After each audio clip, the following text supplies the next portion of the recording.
కేంద్ర మంత్రి రవనీత్ సింగ్ తల నరికి తెస్తే తన ఆస్తిని రాసిస్తా అంటున్నారు ఖానాపూర్ ఎమ్మెల్యే వెడ్మ బొజ్జు. ఈ నేపథ్యంలో బొజ్జా చేసిన కామెంట్స్ ప్రస్తుతం కలకలం రేపుతున్నాయి. ముఖ్యంగా కేంద్ర మంత్రిపై ఆయన చేసిన కామెంట్స్ ఇప్పుడు సంచలనంగా మారుతున్నాయి. ప్రధానంగా రాహుల్ గాంధీ దేశంలోనే నంబర్ 1 తీవ్రవాదంటూ రవనీత్ చేసిన కామెంట్స్ పై రాష్ట్ర వ్యాప్తంగా కూడా కాంగ్రెస్ శ్రేణులు నిరసన వ్యక్తం చేస్తున్నాయి. ఇప్పటికే కాంగ్రెస్ పార్టీ శ్రేణులు ఆందోళన వ్యక్తం చేసిన పరిస్థితి. ఈ నేపథ్యంలో వెడ్మ బొజ్జా తాజాగా ఇచ్చిన ఈ స్టేట్మెంట్ మరింత కలకలం రేపుతోంది.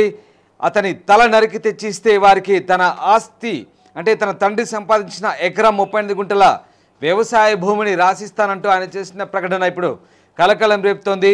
బిట్టు వ్యాఖ్యలపై తెలంగాణ వ్యాప్తంగా కాంగ్రెస్ శ్రేణులు ఆందోళన చేస్తున్నాయి. కేంద్ర మంత్రిపై చర్యలు తీసుకోవాలంటూ డిమాండ్ చేస్తున్న పరిస్థితి. కాంగ్రెస్ అగ్రనేత లోక్సభలో ప్రతిపక్ష నేత రాహుల్ గాంధీపై ఆయన వివాదాస్పద వ్యాఖ్యలు చేసిన నేపథ్యంలో కాంగ్రెస్ పార్టీ రాష్ట్ర వ్యాప్తంగా ఆందోళన చేస్తుంది.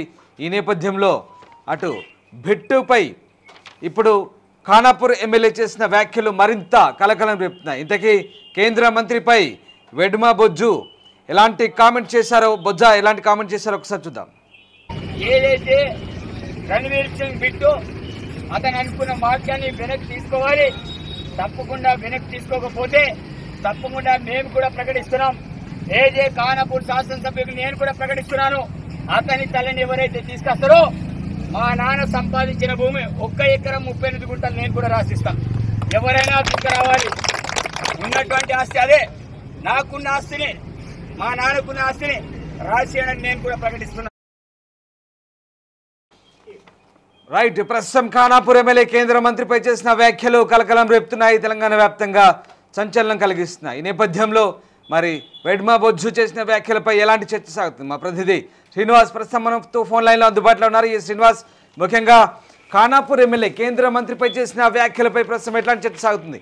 ఆయన తల నరికి తెస్తే తన తండ్రి సంపాదించిన ఎకరా 38 గుంటల భూమిని రాసిస్తానంటూ ఆయన చేసిన ప్రకటన ప్రస్తుతం ఎలాంటి చర్చకు దారితీస్తారు? మనం చూస్తా ఉన్నాము. గత 3 రోజులుగా తెలంగాణ రాష్ట్ర వ్యాప్తంగా అటు దేశవ్యాప్తంగా కూడా కాంగ్రెస్ పార్టీ శ్రేణులు వారి యొక్క నాయకుడి పైన కేంద్ర మంత్రి రవనీత్ సింగ్ బిట్టు చేసినటువంటి వ్యాఖ్యలను అయితే ఖండిస్తున్నటువంటి పరిస్థితి మనం చూస్తా ఉన్నాము.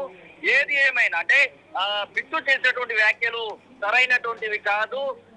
ఎట్లా ఉగ్రవాది అవుతాడు మా నాయకుడు అనేటువంటి ప్రశ్నను కూడా లేవనెత్తున్నటువంటి పరిస్థితి. దేశవ్యాప్తంగా పలు పోలీస్ స్టేషన్లలో బిట్టు పైన ఇప్పటికే కేసులు కూడా నమోదైనటువంటి పరిస్థితి. తెలంగాణ రాష్ట్రంలో కూడా ఎఫ్ఐఆర్ నమోదు చేసినటువంటి పరిస్థితి. ఇక గత 3 రోజులుగా జరుగుతున్నటువంటి ధర్నాలు, రాస్తారోకలు, వాటితో పాటుగా దిష్టిబొమ్మ దహనాలు, వివిధ రకాలైనటువంటి కోణాల్లో బిట్టు పైన ఆగ్రహాన్ని అయితే కాంగ్రెస్ పార్టీ శ్రేణులు అయితే వ్యక్తం చేస్తున్నటువంటి పరిస్థితి. కాంగ్రెస్ పార్టీకి సంబంధించినటువంటి ఎమ్మెల్యే ఖానాపూర్ ఎమ్మెల్యే వెడ్మ బొజ్జు పటేల్ ఈ సందర్భంలో ఒక కామెంట్ అయితే చేసినటువంటి పరిస్థితి. బిట్టు తల నరికి తీసుకొస్తే వారికి నా తండ్రి నుంచి వచ్చినటువంటి వారసత్వ ఆస్తులను రాసిస్తాను, ఎకరం 38 గుంటల భూమిని నేను రాసిస్తాను అని చెప్పి చేసినటువంటి కామెంట్స్ అయితే ఇప్పుడు కలకలం రేపుతున్నాయి.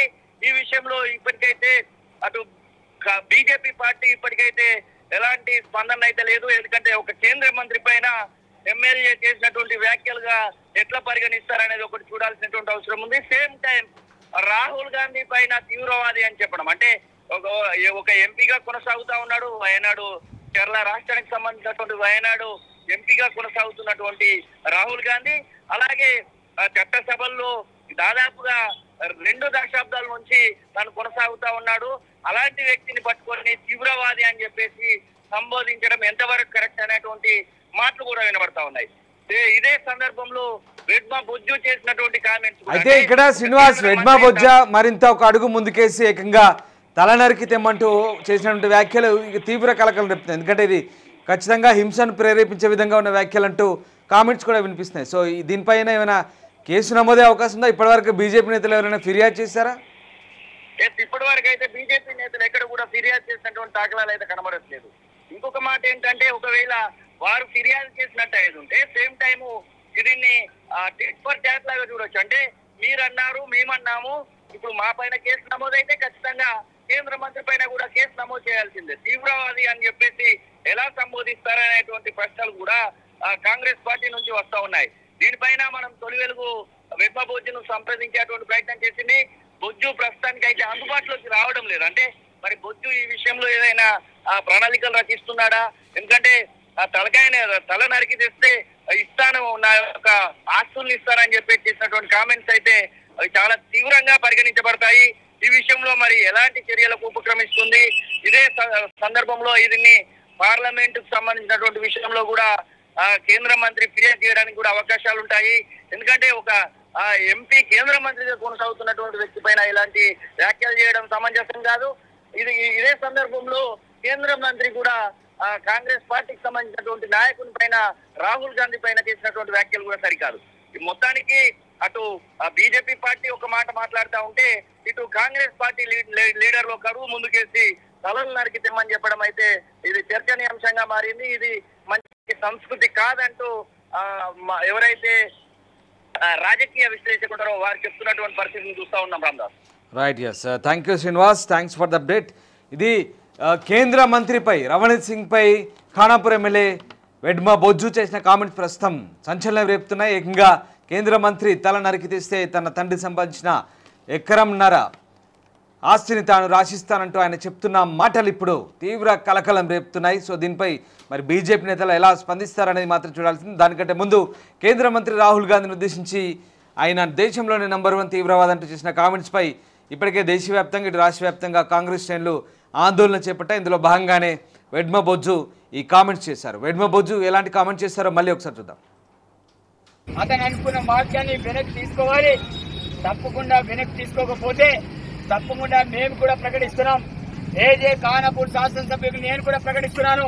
అతని తల్లిని ఎవరైతే తీసుకొస్తారో మా నాన్న సంపాదించిన భూమి 1 ఎకరం 38 గుంటలు నేను కూడా రాసిస్తాను. ఎవరైనా తీసుకురావాలి. ఉన్నటువంటి ఆస్తి అదే, నాకున్న ఆస్తిని, మా నాన్నకున్న ఆస్తిని రాసియని నేను కూడా ప్రకటిస్తున్నాను. అసలైన తొలి వెలుగు. ఫాలో వాట్సాప్ @తొలి వెలుగు official.